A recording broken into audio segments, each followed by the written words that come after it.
I'm Nick, and I play drums in Moving Mountains. Awesome.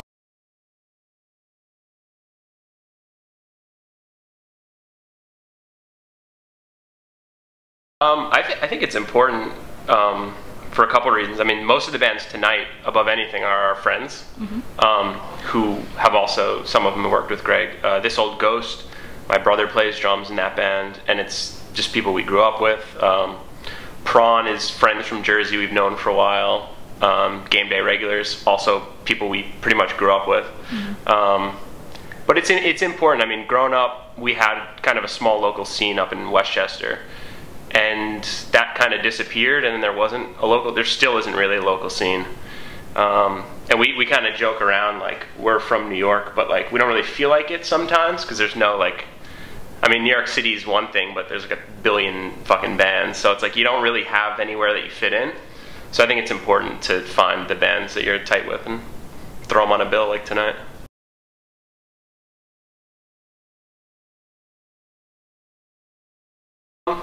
Sure. I mean, we've been doing this since 2005, 2006, and it has been a slow growth, and we've gotten breaks here and there that have certainly helped us out. But yeah, it is nice to have that steady growth, because every time we come back to a town, it's like the people who were there last time are there, plus a little bit more. And you know, a lot of times now you see bands getting huge, like literally overnight. And like they're huge for a bit, and then like they'll disappear, and it's like, what happened? It's like, oh, because they got big overnight. Like, so yeah, it's been a process. Okay.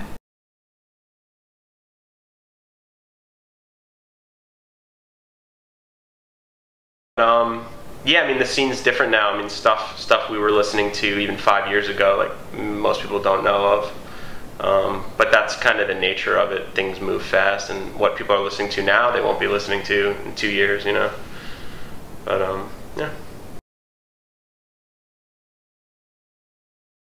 I don't think it's very important, especially nowadays. I think utilizing the internet, kind of knowing, you know, how to get on shows, kind of just networking, playing obviously is the most important thing. Just starting regionally, and then spiral out and just kind of get your name out there, get your music out there.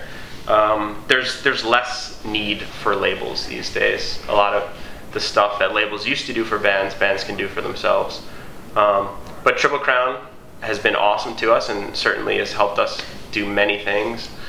But for bands starting out, don't think that you need a label to do anything. I mean, we made it pretty far without a label, and then we had kind of a distribution deal through Deep Elm for a while, but even, you know, we did a lot before Triple Crown, so okay. It's kind of self-sufficiency is key.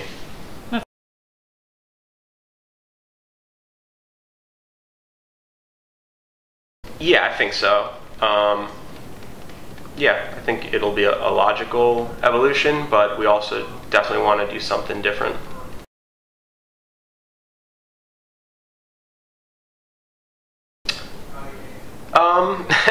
It's hard to say. Yes, in the sense that we're fortunate enough to be on such amazing tours with amazing bands. But, you know, the other side of it, like Greg and I are still in school. Like we're in school, I was in school earlier today, you know, so it's kind of like we're balancing these two things. And at the end of the day, we're doing these amazing tours, but money's always an issue with bands. Unless you're like huge. Yeah. So it's kind of tough, and the more we tour, the more we realize, you know, gas isn't cheap, you know. But yeah, it's been good. I forgot even what the question was now. It's okay. I think so, yeah. I don't necessarily see myself touring my entire life. Definitely now. We love it, but yeah, and I mean, I'm studying graphic design, which is something that I do.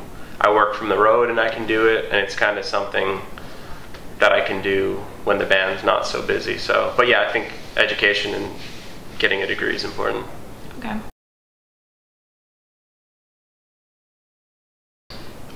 It's been really really convenient. I mean, from the beginning, Numa, like Greg did that record himself, and then we did Forward, and it was a convenience thing in the beginning, and Greg was starting to get into recording, so he was learning new things by recording us, and it's kind of the nature of how the band works.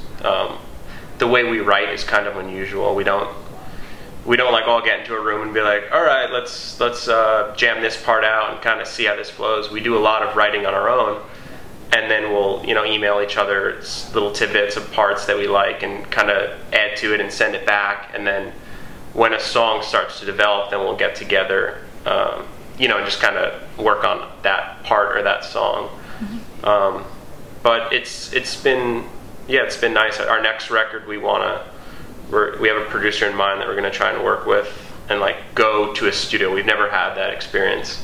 Every time we've recorded, it's been in Greg's basement or somewhere, someone's house or something. Like Pro Tools? Yeah, we do everything in Pro Tools. Waves, Greg recorded it, but we had it mixed by someone else, which is the first time we've had someone else mix a record. Okay. But yeah, we do want to get into the studio and kind of experience that, because we never have. Well, we already started writing a new record, and we plan on recording hopefully later this year. So we have that on the back burner, but we kind of wanted to record something and put out kind of quicker than that. Mm-hmm. And we had this idea of revisiting songs from Numa, songs from Waves. Another thing too, like throughout the years, people always ask us to do acoustic sets and stuff like that, and we never quite felt our music translated well acoustically. Yeah. Which is kind of understandable if you've heard it. But then we're like, let's try it. Let's try to make the acoustic thing work. Yeah. And on New Light, I think we did, and I think it's probably one of our best sounding records, which Greg did as well. Excellent job. But yeah, we're excited about that, and hopefully one day we might be able to kind of play that style live. You're welcome.